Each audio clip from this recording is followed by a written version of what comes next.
मैं आदरणीय स्वर्गीय तन सिंह जी चौहान साहब को भी बहुत बहुत याद करती हूँ, क्योंकि वो चुनाव था उसके अंदर उन्होंने उतनी ही मेहनत की जितना कोई अपनी बच्ची के लिए करता है। मैं आज इस मंच के माध्यम से उनको भी सादर सुमन अर्पित करती हूँ कि जिस तरीके से रामदान जी ने और गंगाराम जी ने बाड़मेर के लोगों के लिए काम किया, छत्तीसगढ़ के लिए काम किया, सबको साथ लेकर न्याय के लिए काम किया, विकास के लिए काम किया, उसी रास्ते पर चलते हुए बाड़मेर के लिए काम करूंगी, सेवा करूंगी। बहुत सारी बातें हुई थी कि ये तो जयपुर चली जाएगी, कहाँ ढूंढोगे, लेकिन यहाँ के लोग गवाह हैं कि आपकी ये बेटी, आपकी ये बहन पिछले 15 सालों से आपके बीच में यहीं पर है। हर परिस्थिति में संघर्ष किया, निष्ठा से काम किया, संगठन का काम किया, पार्टी का काम किया। जब 2018 के अंदर मैंने दावेदारी की,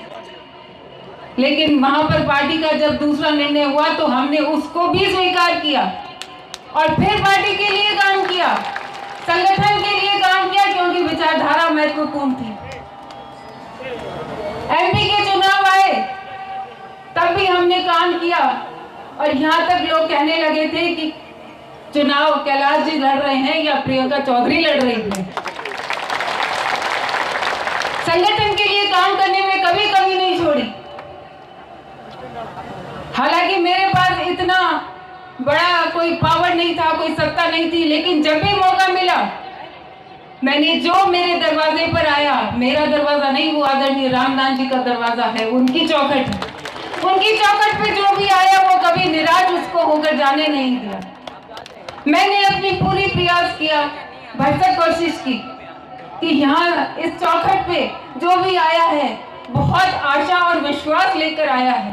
तो उसकी कैसे मदद कर सकती हूँ,